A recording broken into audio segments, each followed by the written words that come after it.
Here's what's cooking on an all-new Sports Stove podcast. Today, we are covering all kinds of topics.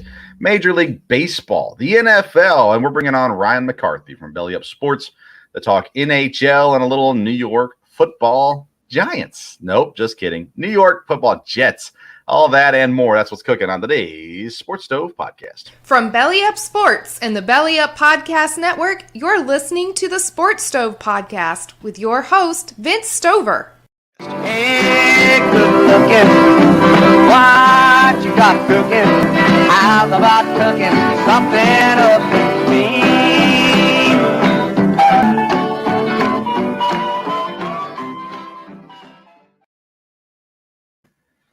Hello and welcome to an all-new Sports Stove podcast. Today's episode being presented by In the Clutch. InTheClutch.com provides officially licensed apparel for Major League Baseball, the Major League Baseball Players Association, NHL, NBA, among other things as well. Go to InTheClutch.com and use the code SPORTSSTOVE. You get 10% off your first purchase. InTheClutch.com, code SPORTSSTOVE.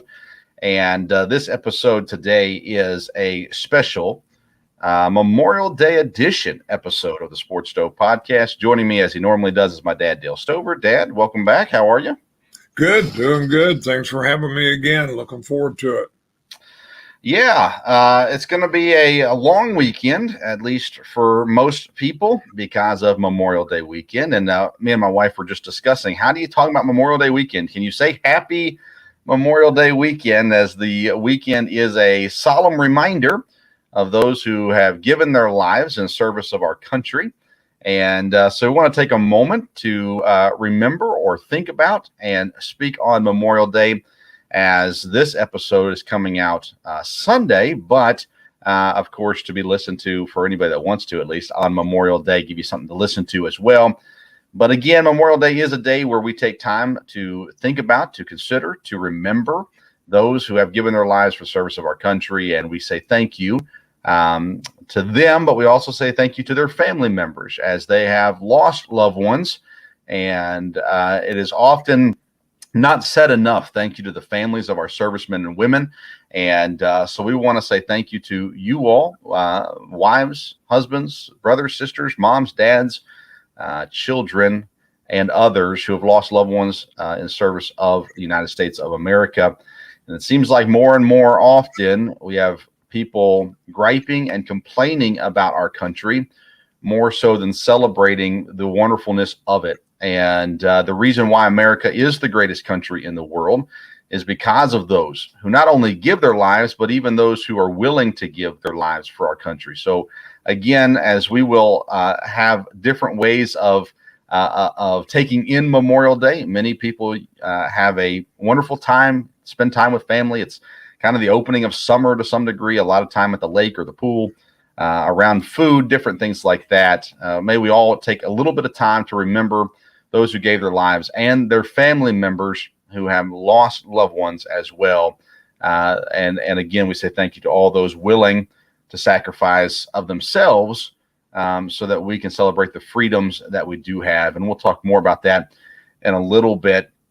Dad, as we get into Memorial Day, and although it is a more of a somber, I guess, holiday, or that's what it's intended to be, most people take it as a time to celebrate, get some time off of work, and enjoy time together. So I'm curious your thoughts on the best way to spend the day or the long weekend here at Memorial Day. Well, like you said, with it being kind of the kickoff to summer, there's things, to be done preparing for that. Obviously, with the weather, it's, starting out with summer, it's activities.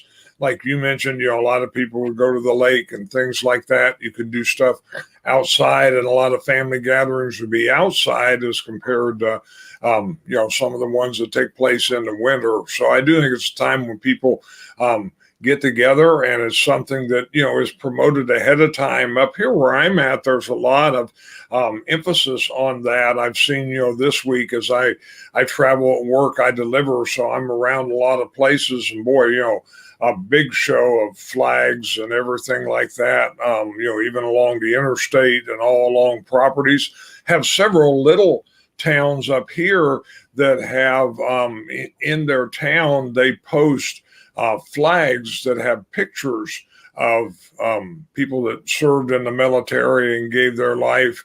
And a large number in some of these little towns, they put them on each flagpole, street poles. They go down the roads, and there's a lot of them. So been reminded a lot in the last week or so about the spirit of Memorial Day.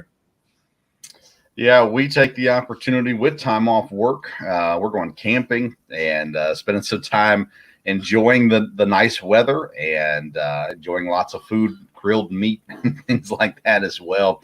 And so it is a time that we take nowadays to really just enjoy some different time, I guess, time away from the normal daily routine, and enjoy a good burger or bratwurst or something like that as well. Even at church on Sunday, we're celebrating with grilled meats and fellowship ping pong and cornhole and different things like that. So a lot of good times around that. Dad, that brings us to our first topic of the day.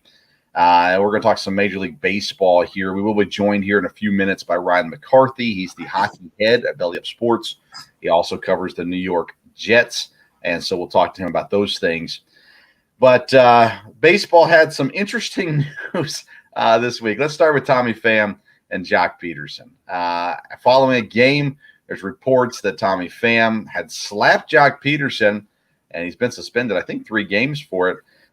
When asked about it, Jock Peterson says, yeah, we're in a fantasy football league together, and last year there was a time where he had a guy who was listed as out, so he put him on the injured list and then picked up somebody in free agency, and Tommy Pham was mad because he was stashing players. And Jock Peterson said that's the reason for the altercation that happened. Do you think there's more to the story than that? I don't know. You would think. It's funny though. Part of it, we talk about, the Reds and their season or whatever, and you've got a player here right before the game worried about settling a score from last year in fantasy football. That might be part of the problem. I don't know, but it seems like a strange thing to happen on the field before the game. There have been other times they could have met and he could have discussed it if that was the issue. So it was a little bizarre.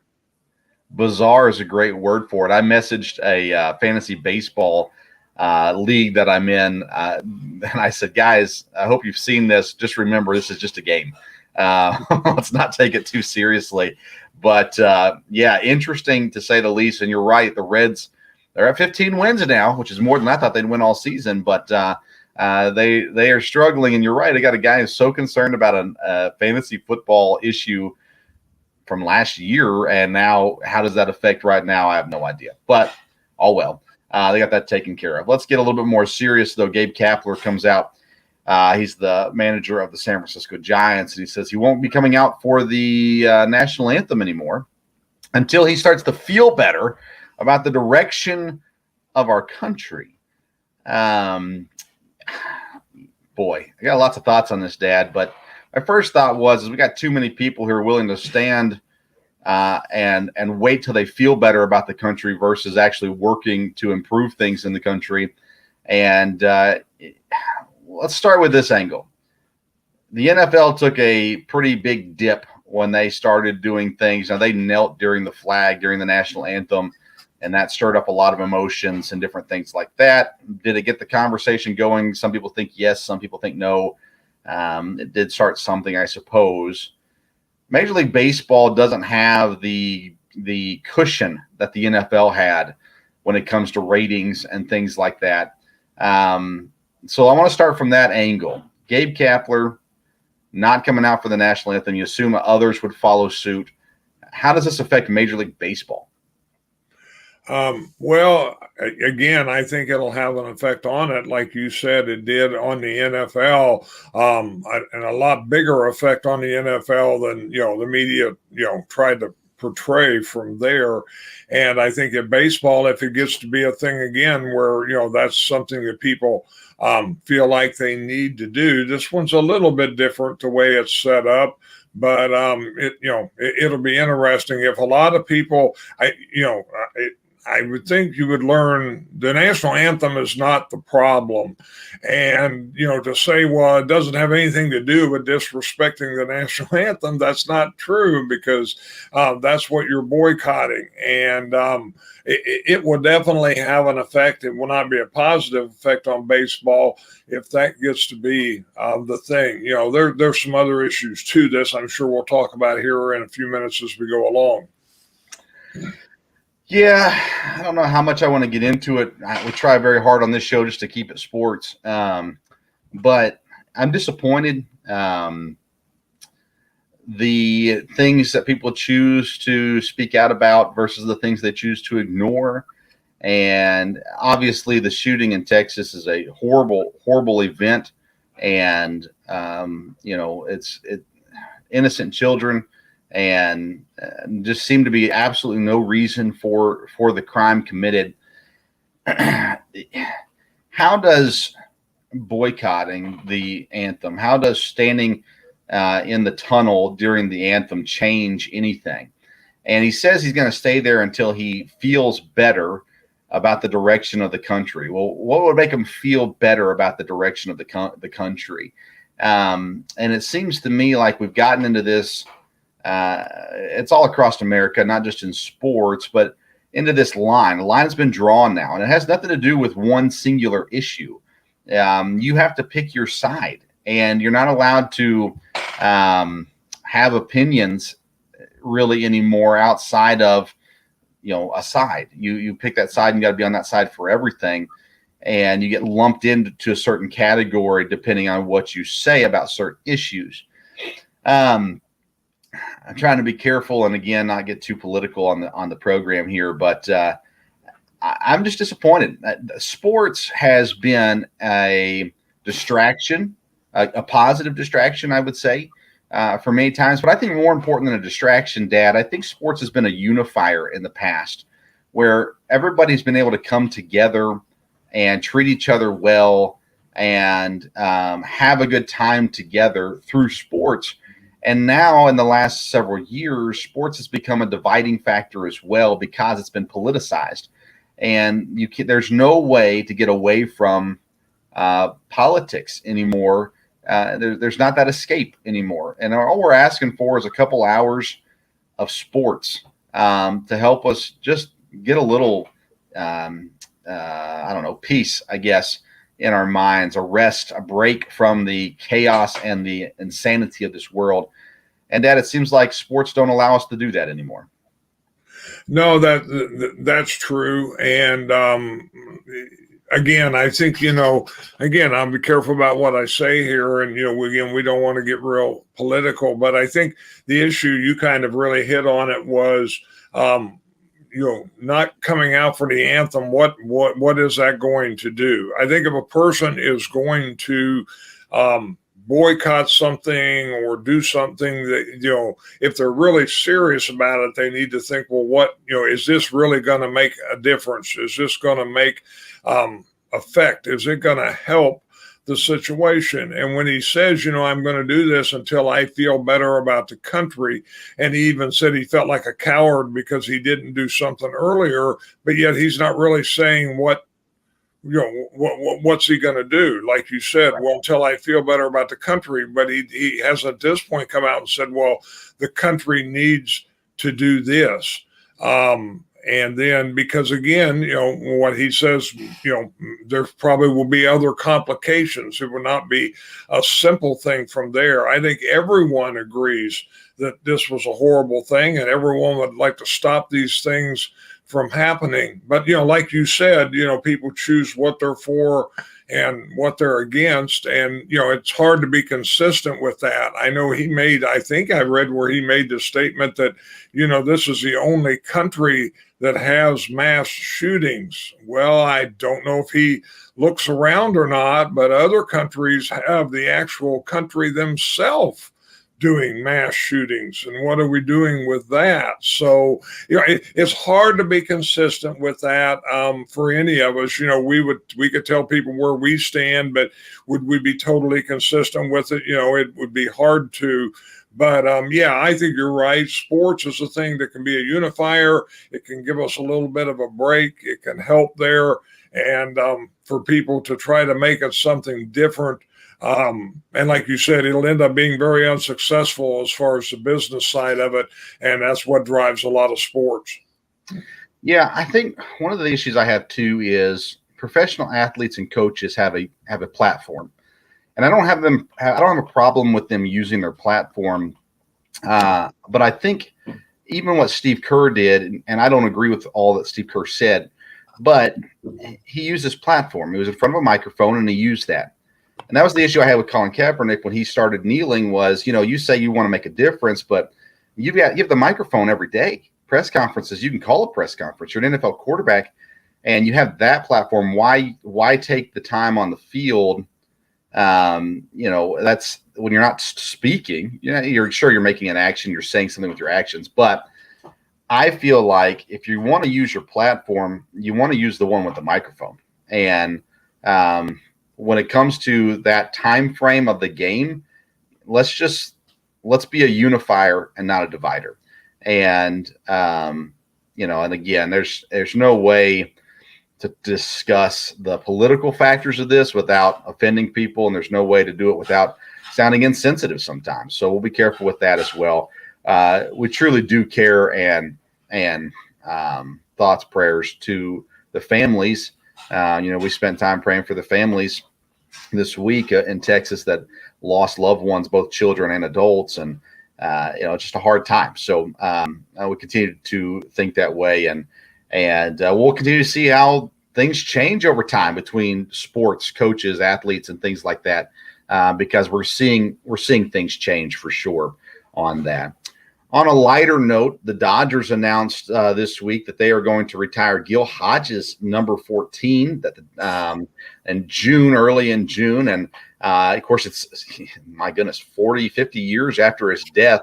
But they decided to do it finally. Honestly, Dad, Gil Hodges was so far before me, I wouldn't have known about him had I not lived in the town he was born in. And there was a mural of him up there. And he was a little bit before your time too, but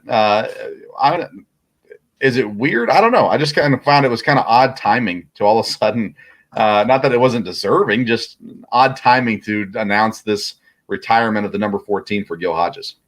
You're right. I mean, it's kind of a long time after, but I do think when you're talking about family members and people like that, I think it's something that can always be a help. There would still be, family members, not immediate family members maybe, but, people that would enjoy that. And again, it's a part of, the Dodgers history. And, you wonder sometimes why wait, but that happens in a lot of sports, people that get up on the Ring of Honor, different things like that. Sometimes it happens right away. Sometimes it's long after they've passed. But it's still an honor for the family and to remember that. I agree with you completely. All right, a couple things real quick. First of all, I want to let people know about Elementor. Get Elementor, the ultimate WordPress website builder. With live drag and drop editor, you can build and customize every part of your website with zero coding required. Elementor is your all-inclusive solution for your website. Create, manage, and host your website through Elementor. Use the Sports Stove exclusive link in the episode notes on YouTube or any podcast platform and find out more about Elementor. They're having a birthday sale right now. It goes on through the weekend into early next week. And you can get 30% off a package. It's a great deal and a great way to help as well. We're going to take a quick commercial break. When we come back, we'll be joined by Ryan McCarthy of Belly Up Sports.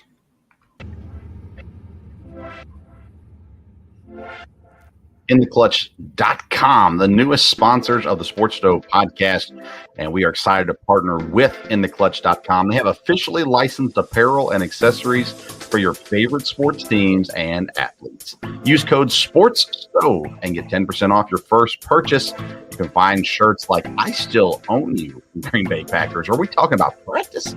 All kinds of great shirts in baseball, football, hockey, and basketball. Officially licensed apparel from InTheClutch.com. Again, use the code SPORTSSTOVE to get 10% off your purchase.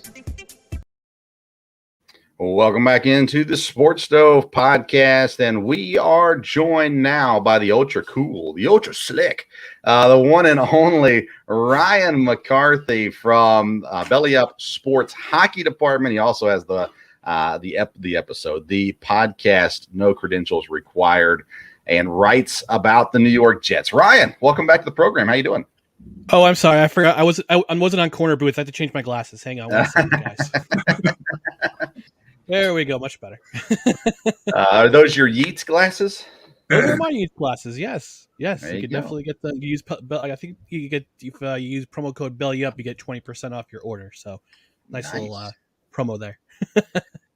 Well, I'd like to bring Ryan on to talk hockey, and I'm not going to lie, Ryan. I have paid zero attention once the Predators were eliminated to the NHL playoffs. Dad, on the other hand, has paid attention as well, and I know that your New York Rangers are still around, trailing 3-2. Now, this episode is going to come out on Sunday, so the game they're playing on Saturday will be done by the time this episode drops, and we don't know exactly what's going to happen there.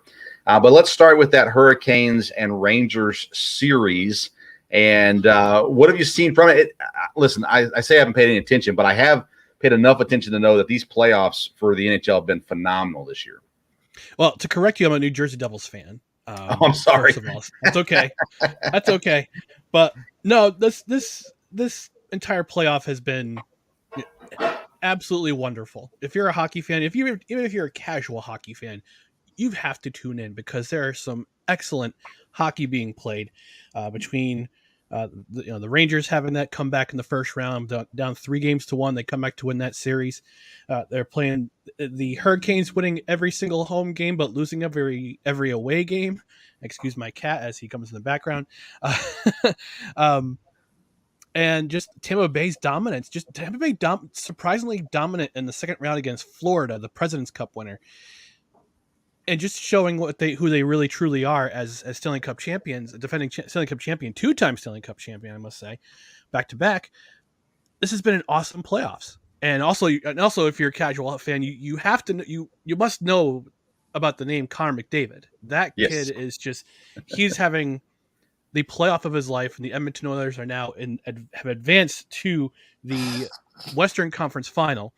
So it'll be a very entertaining game, entertaining series against Colorado, who clinched their series last night. So this has been an exciting playoff. You've paid attention to the playoff a little bit as much as I've been paying attention to the NBA playoffs, but but I do have to say even if you're a casual fan, you have to be excited about what's been going on with the NHL playoffs this year. Well, you get the Avalanche and the Oilers. Is there finally a new era of stars taking over the NHL? Because it used to be your standard Sidney Crosbys of the world, and now it seems like these young guns are taking over the league. Yeah, hockey's definitely generational when it comes to stars.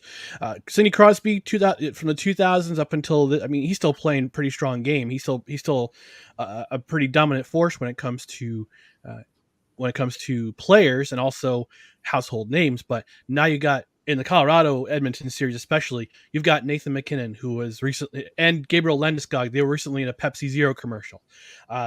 Cale Makar, who is probably the best offensive defenseman since Paul Coffey. If you recognize the name Paul Coffey, old Edmonton Oiler, Pittsburgh Penguin superstar back in the day, a Detroit Red Wing, was in the league very long time, one of the best offensive defensemen of the 80s and 90s.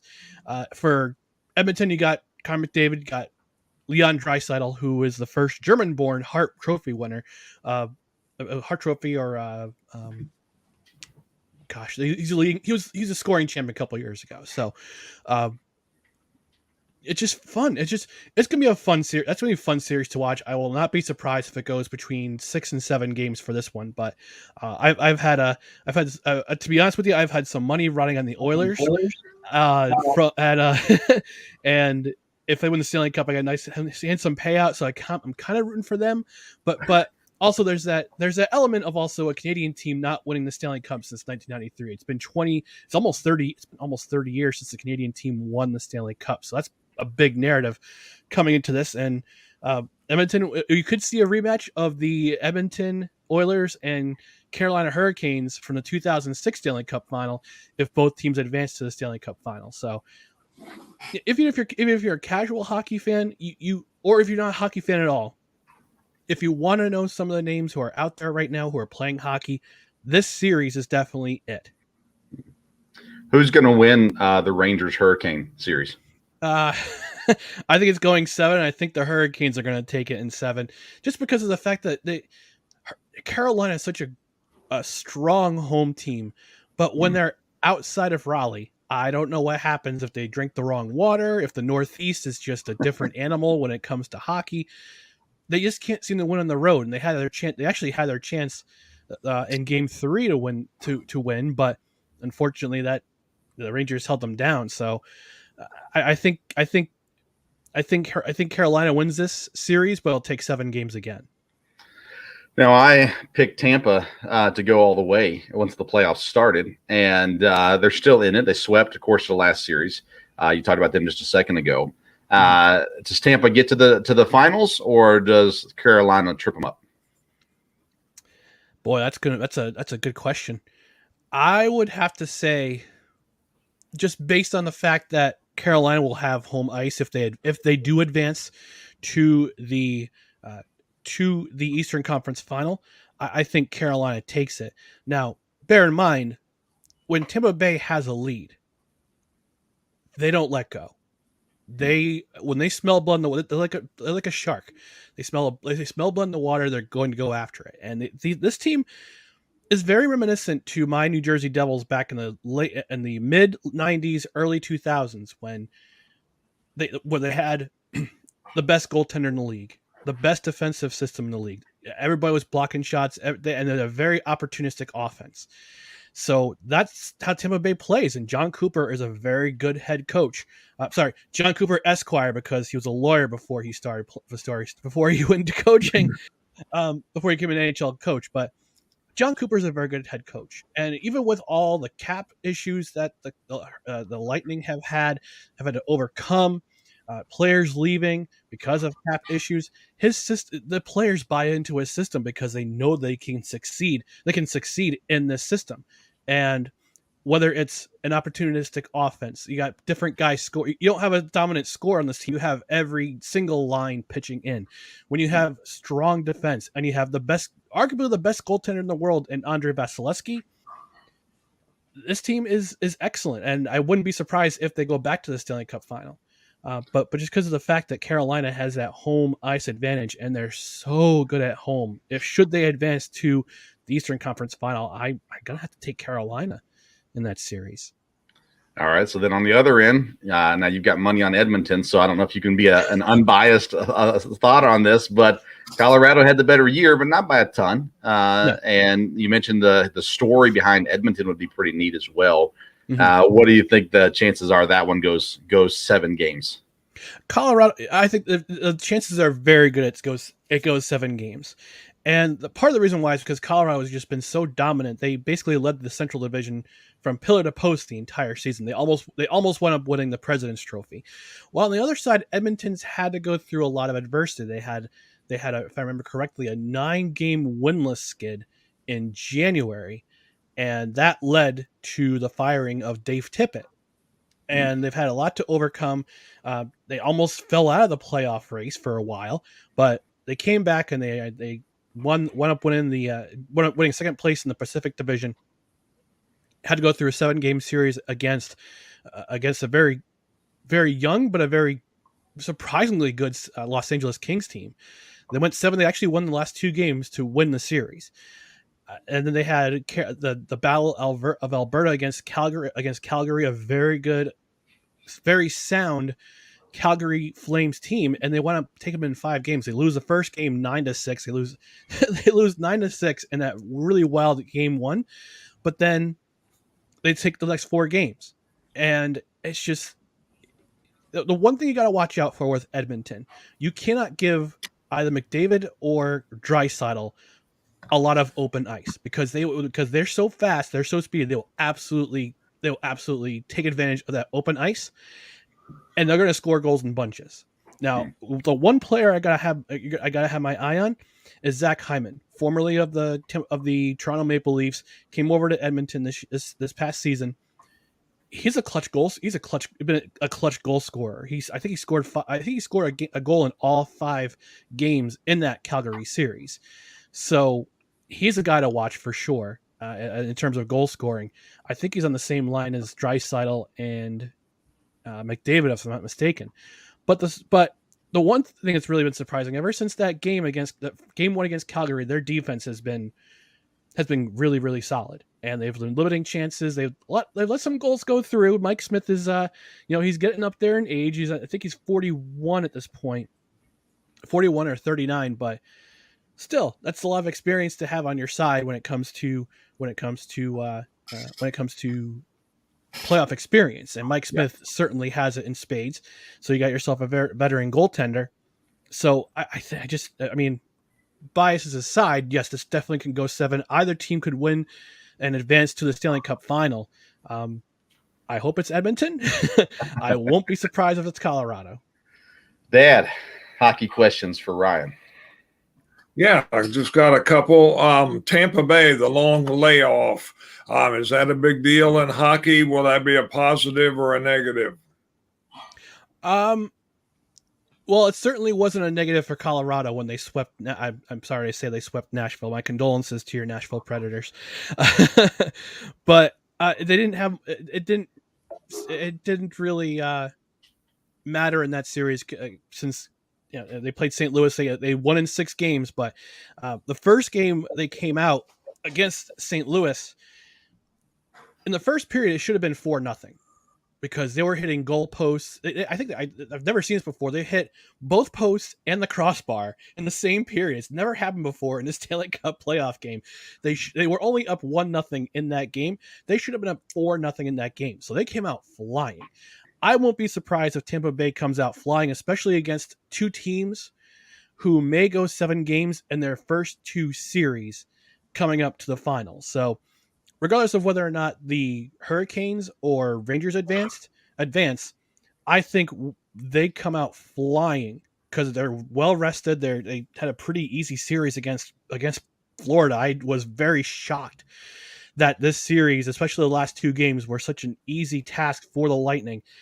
But yeah, I expect them to come out flying in the first game of whoever they play, whether it be the Rangers or whether it be the Carolina Hurricanes. I expect them to come out flying in the first period of that game.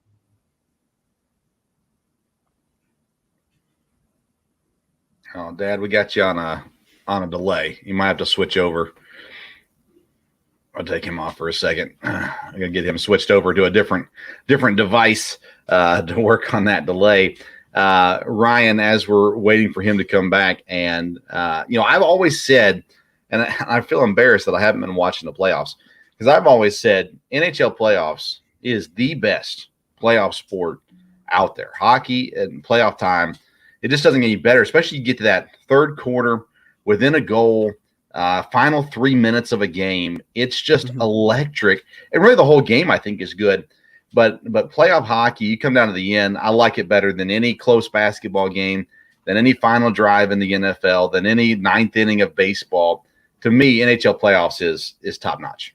Yeah, the 2 best words in sports are always going to be Game 7, because no matter which series it is, what round it's in, whether it be the first round of the playoffs or the Stanley Cup final, Game 7 is a blast, regardless of who plays.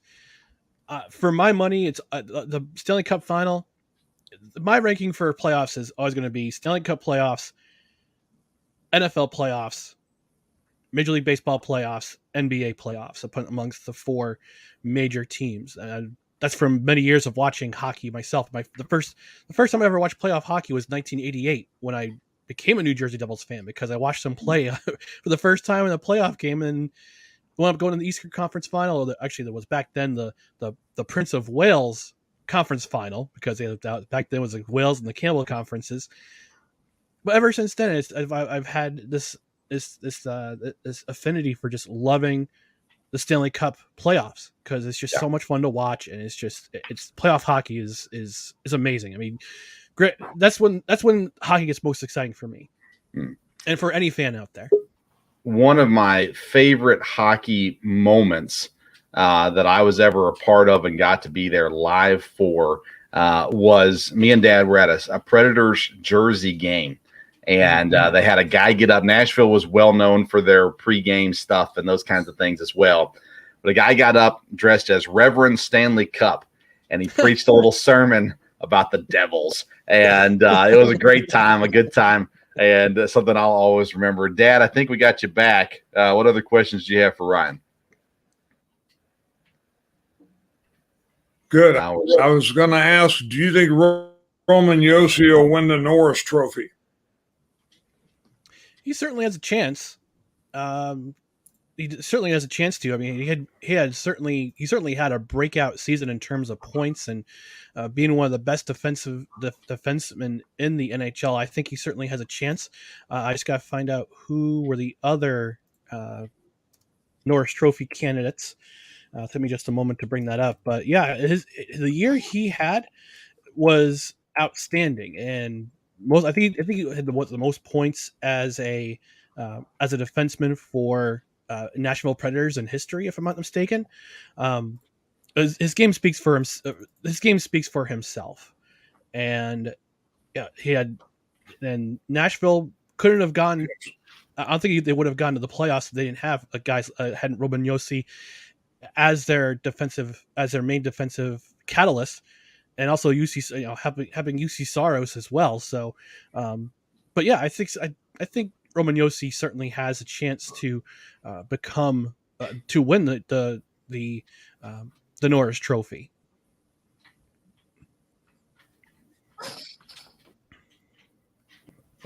We already won it once in 2020, so I can imagine he could probably win it again. He'll probably win it again. Juice Saros. I'll tell you what, Nashville's had a great run. Am I still on delay there a lot, Vince? Yes. He'll get that in 5 minutes. All right, we're taking care of that. Just 1 second here. All right. Ooh. Perfect. All right, let's take him off. Okay. We'll get him on a different device.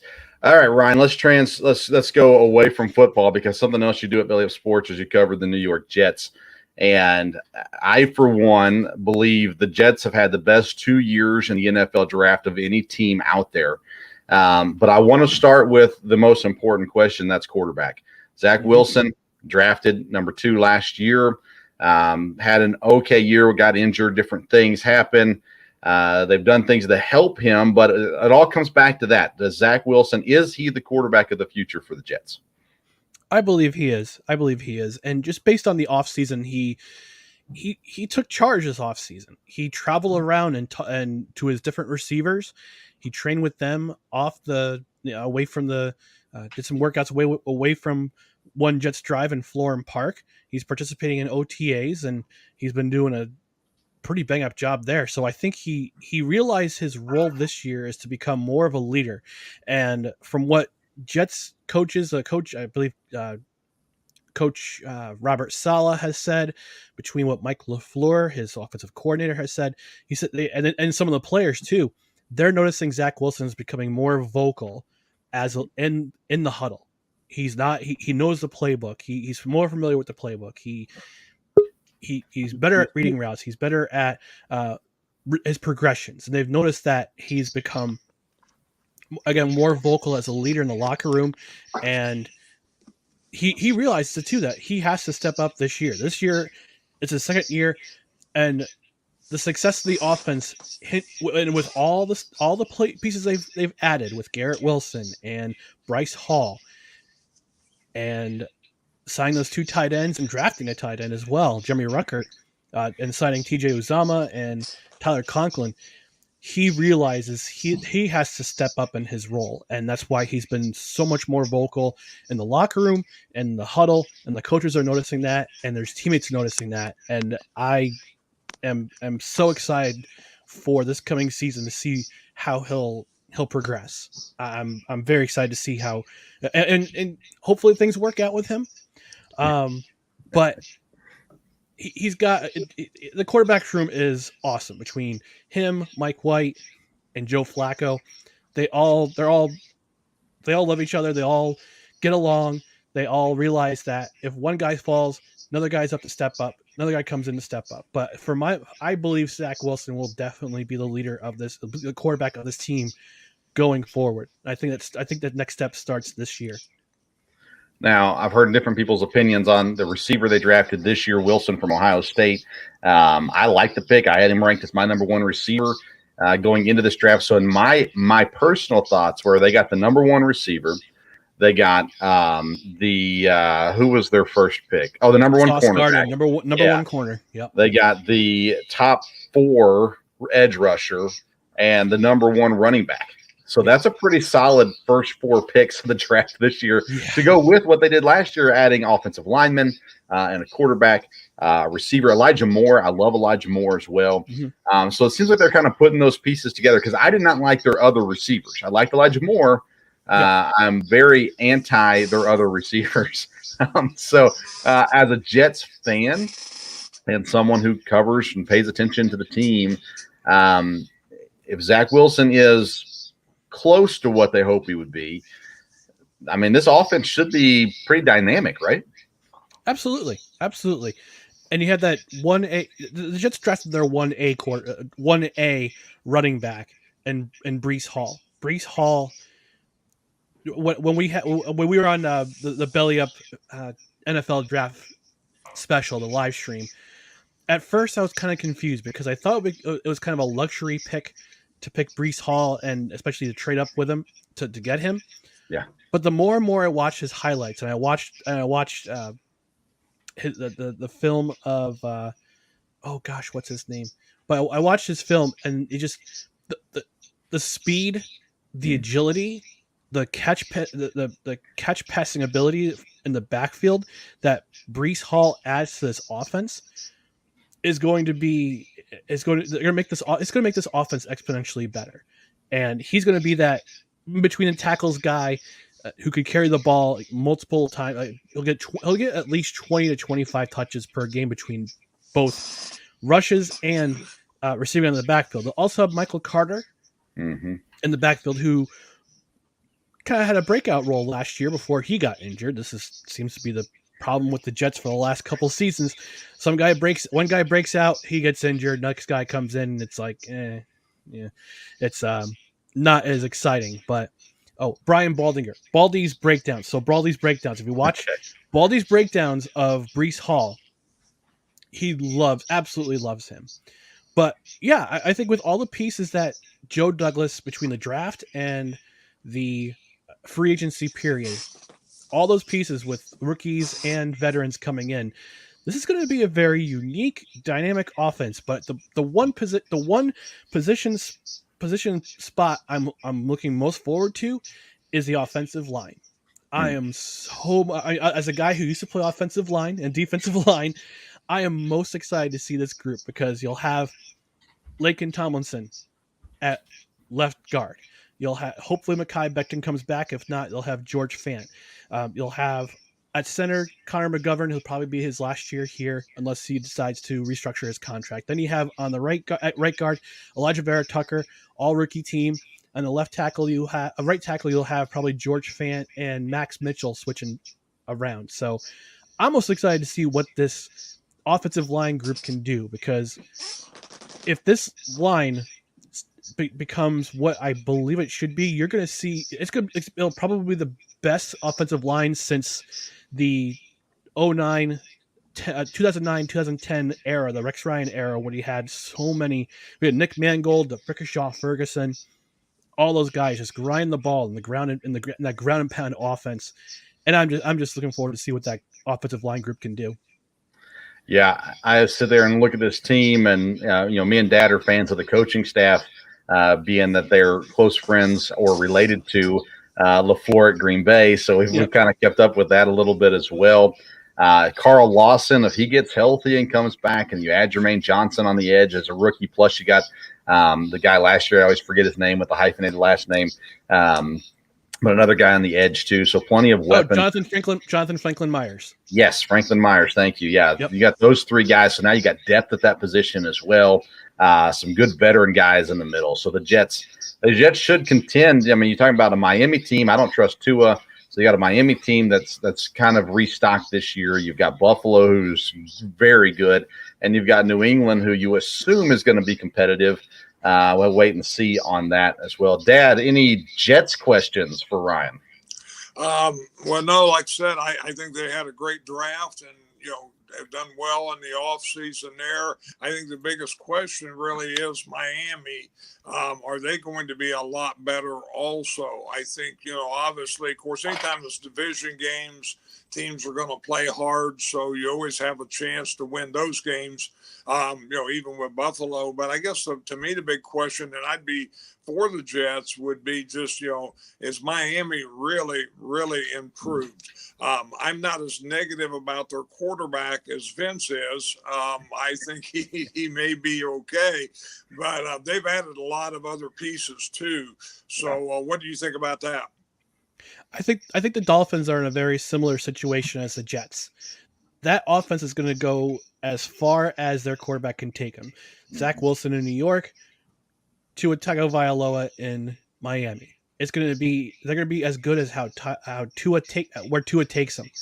And we've all seen that viral clip of him underthrowing Tyreek Hill in OTAs. But I mean, one clip doesn't really define a quarterback. Yeah, Tua's had some problems, but I think with the new coaching staff he'll have, what is it, Mike McDaniel is his name in Miami. They're going to be much more dynamic offensively. Their defense is fine. Their defense is a solid group. But I think at the end of the day, it's going to come down to what Tua can do at quarterback. It's the same story. I think I see both the Dolphins and the Jets as two very identical teams. Offensively, defensively, they're very solid. But again, it's going to come down to how their quarterback performs.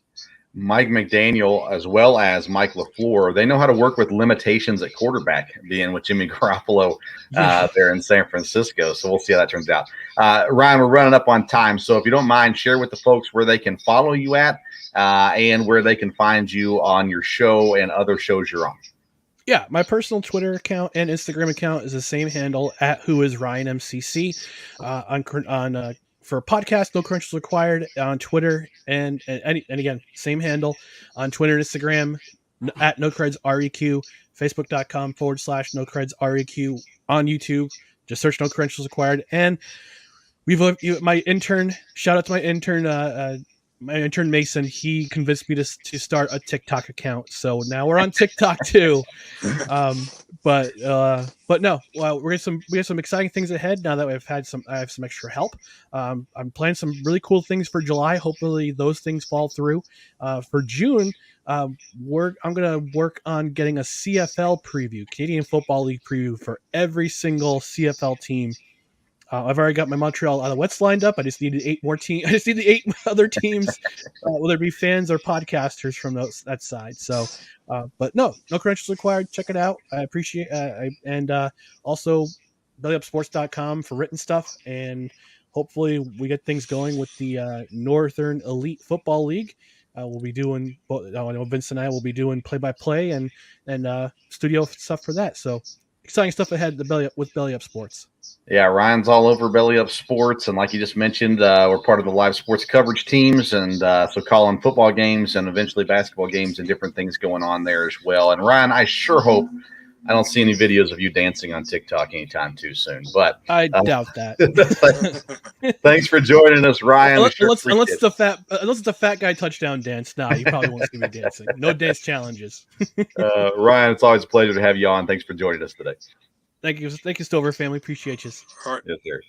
All right, that's Ryan McCarthy from Belly Up Sports, Belly Up Hockey, and covering the New York Jets. All right, Dad, we are running up close on time, but I want to get to a couple quick things in the NFL. Interesting Chargers note I saw on Facebook this week. The Chargers are the only team to not have a player arrested in the last 5 years. Wow. So is that a surprise that not all NFL teams have had one arrested, or is it a surprise that there's only one NFL team who in the last 5 years has not had a player arrested? I'm surprised that there's only one. I would think there would be more than that. I know it's been a rash of stuff in the NFL, but yeah, that's surprising. I would think, I would have probably said, 40% of the teams hasn't had somebody, but apparently that's not true. It's not true. Last thing I want to get to is the Indianapolis Colts. Of course, they traded for Matt Ryan earlier this year. We both thought that was a great sign or great deal for them. They also now bring in Nick Foles, which makes sense with the ties with the head coach. But Nick Foles comes in as one of the backups now in Indianapolis. Are you surprised they got two such old quarterbacks now in Indianapolis, or do you think that's a wise move for where they are with their roster? I think it's probably a wise move. I mean, you want to have, again, with Ryan being older, and I think Foles is one of the better backup quarterbacks that you can have. So I don't think that's a bad move. Again, they may look in the future to draft somebody. Again, next year, we've talked about a lot of quarterbacks coming out, but I think Indianapolis feels like they've got a very good team now, having the premier running back and things like that. So that's not really a surprise, and I think it's probably a good move. Yeah, Jonathan Taylor, who I won a autographed Jonathan Taylor jersey. I have it. I need to hang it on the wall behind me. I got that now. But I like the Colts. I lived in Indiana for 3 years, and I was a Peyton Manning fan anyhow. So I think it's an interesting dynamic that they have there. And Foles, if he's willing to do it, could be a great mentor for the young quarterbacks there as well. And I think Matt Ryan will be more than willing to do it as well. So that could be an awesome opportunity for the young guys. Sam Ellinger's there. The former Washington guys there too, but nonetheless, opportunities arise. I want to let everybody know our next episode will drop on Wednesday. We're going to do an NBA Finals conversation with Parker Ainsworth. We've had him on the show many times before. We'll talk more NBA topics with him as well. I want to thank Ryan McCarthy for joining us for this episode. Remind you about Elementor. Again, it's your one-stop, all-inclusive solution for your website that you can create, manage, and host your website through Elementor. Use the Sports Stove exclusive link in the episode notes on YouTube or any podcast platform. Use that link so that way they know you heard about them here, and you can get all the information. Very affordable. Great opportunities there through Elementor. And then In the Clutch, go to intheclutch.com, official licensed apparel. A lot of great stuff there, graphic T-shirts and things like that. Use the code SPORTSSTOVE. You get 10% off your purchase. Dad, anything you want to add before we sign off today? No, I enjoyed, having our guest on there. Ryan's always really good and I love to hear stuff about hockey. He really knows everything there and about the Jets too. So yeah, everybody's going to be talking football here pretty quick with having the OTAs, and then we'll get to mini camp, and then, they'll have a month or so off. But now with the schedule out and everything, a lot of, if you're a football fan, NFL fan, then yeah, this is a good time of the year. And again, great time of the year with the NBA playoffs, which have been really good this year. The NHL playoffs, again, even if you're a casual hockey fan, they've been good. And I think the finals, both conference finals and the Stanley Cup, will be very entertaining. So, good time here in sports. Definitely. I want to remind people we actually have a new schedule now here throughout the summer. We'll be dropping podcast episodes Mondays, Wednesdays, and Thursdays. We'll still be on Belly Up TV Monday, Wednesdays, and Fridays, but the podcast for Friday's episode will actually drop a day early on Thursday, and so you're aware of that. And then make sure you subscribe to our YouTube channel, the Sports Stove Podcast on YouTube. We're doing more stuff there as well, so tune in there, get to see our beautiful faces. I hope that you can enjoy yourself this long weekend. Take some time to remember those who sacrificed their lives for our country, and take a little time to appreciate the United States of America this week, as a lot of people seem to forget just how great a country that we have. Thank you for tuning in to today's episode of the Sports Stove Podcast. Until next time, we'll see you